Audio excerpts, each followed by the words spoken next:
Hey, this is Peter from the Pink Elephants and other projects, and I've been asked to talk about my projects, what I'm currently up to, and mention some albums that have shaped my influence over the years. So I started the Pink Elephants 10 years ago. I reached out to some folks in Athens, Greece, Sophia Momasi and Arthur Pagi. We've crafted about 6 albums over the years. Other members have come and gone. They're from all over the world. And it's been an awesome project. As of late, I've been using the moniker myself and collaborating with people, maybe 2 or 3 people, instead of 10 or 12. I got the opportunity to work with Isaiah Mitchell from the band Earthless. He was gracious enough and generous enough with his time and creativity to lend his talents to 3 tracks on the album. I also got to work with Sean Curran from the Stalwart Lovers. He landed some guitar on one of the tracks. Awesome guy. He just released an album under the Stalwart Lovers. Amazing band. Check them out. And I've been very happy with that project. I'm honestly beside myself for this opportunity. It's been a great experience, and I just love working with new people and shaping new ideas. My next project, Blakkr Nið, is a drone-based project. And 10 years ago, I made an album about Richard Hambleton. He was a Vancouver-born street artist who moved to New York in the late 70s. He created these shadowy figures called the Shadow Men and painted them in New York alleys, which was dubbed Fear City at that time. Richard was a contemporary of Basquiat, Keith Haring. It was a very exciting, creative time for New York, but also a very dangerous time. And he kind of tapped into that danger and that extreme feeling in New York at the time. Last year, I was approached by Richard's friends who wanted to put on a show in Hong Kong, showcasing some of Richard's last work. And obviously I said yes. It was a great opportunity to be aligned with the Real article, that kind of pedigree of artistry. And it was my first time working with galleries and the art side of things. So it was very exciting and fresh, and I hope other things come out of that. I'm a huge fan of Richard's work. If you don't know, check him out. He's an underrated artist, Canadian artist, and was a cool visionary for his time. Now that segues into the albums. My go-to album is actually a box set. It's the Lucifer Rising soundtrack by Kenneth Anger, the Kenneth Anger film. If you don't know, he's an amazing avant-garde filmmaker, but the music was made by Bobby Beausoleil, who is actually in prison currently. He was affiliated with Charles Manson before the Manson family, and recorded this whole thing in prison. It's all instrumental, very forward-thinking music, kind of proggy. He was a great talent. He was actually in the band Love briefly at the beginning. I separate the stigma from the actual products. The music is awesome, and I constantly put it on my turntable. So that's my go-to record. The first album I remember buying was Nirvana's Nevermind. Obviously, I was a fan. Growing up in that time, you couldn't escape Nirvana. It was everywhere, and I caught the bug. And what can you say that hasn't been said already? It's amazing music, great pop songs. It's too bad what happened, but that's the way it goes. So yeah, Nirvana, Nevermind, and obviously I bought In Utero and the Unplugged album, and it's just music that I do go back to time and time again. It's just one of those bands that you never get tired of, really. And my Sunday morning record is a compilation by Soul Jazz. This is Brazilian music recorded in the US in the early 70s. A lot of these folks were escaping political persecution, social unrest in Brazil, and they moved to the States and started recording music there. It's political, it's beautiful, great string arrangements, great, very airy, just beautiful music.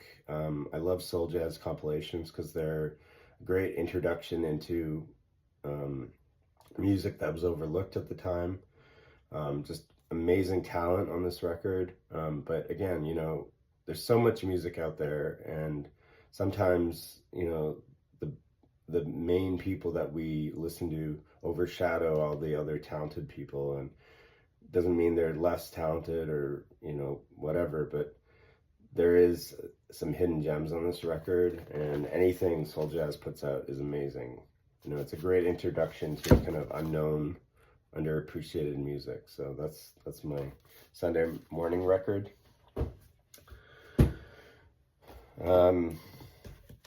Two records that I feel more people should listen to. Skip Spence Orr. Skip was in Moby Grape. He was a rising star in the 60s, played with Jefferson Airplane.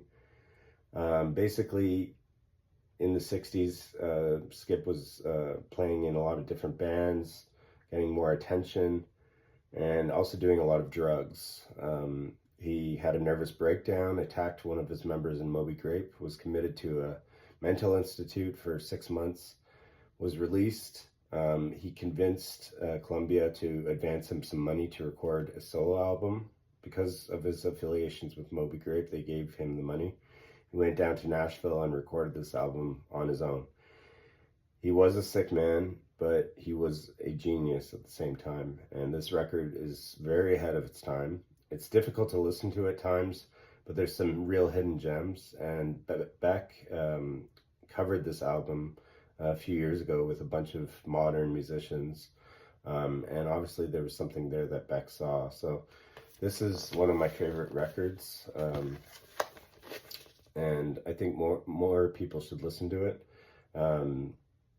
He was actually born in Canada, but moved to California in the 60s, and lived there until he died in 1999. Unfortunately, he died homeless, but he did get to listen to this record before he passed away. This is a reissue, and it's a real hidden gem.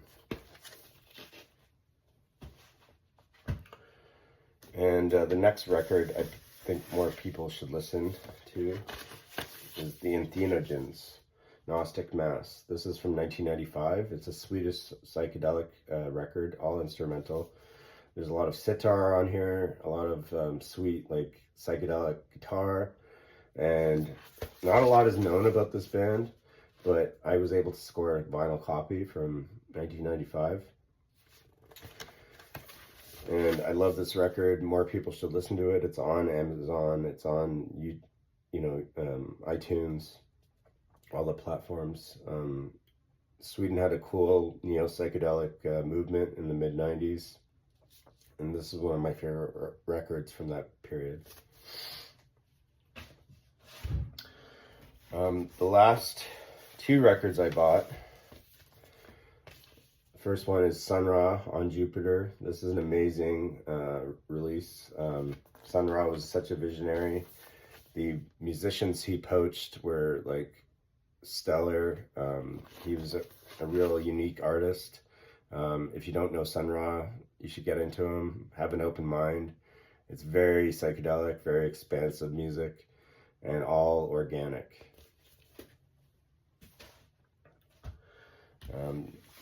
The other record I bought was The Upsetters. This is Lee Scratch Perry and his group. Amazing Jamaican dub from the early 70s. It stands the test of time. I love it. I never get tired of dub. They were so innovative with what they had, which was very little. Very creative production. Just amazing arrangements. And I love Lee Scratch Perry. I love Scientist. King Tubby, all these guys. These guys are legends, and they should get more attention. And the one record that I feel is just classic any time in the day is Popol Vuh's Eins Jager and Sieben Jager. And this is kind of krautrock prog from the 70s. Popol Vuh was just one guy. He made a lot of music for the Werner Herzog films with Klaus Kinski. Very cinematic, very expansive music. And I just love this record.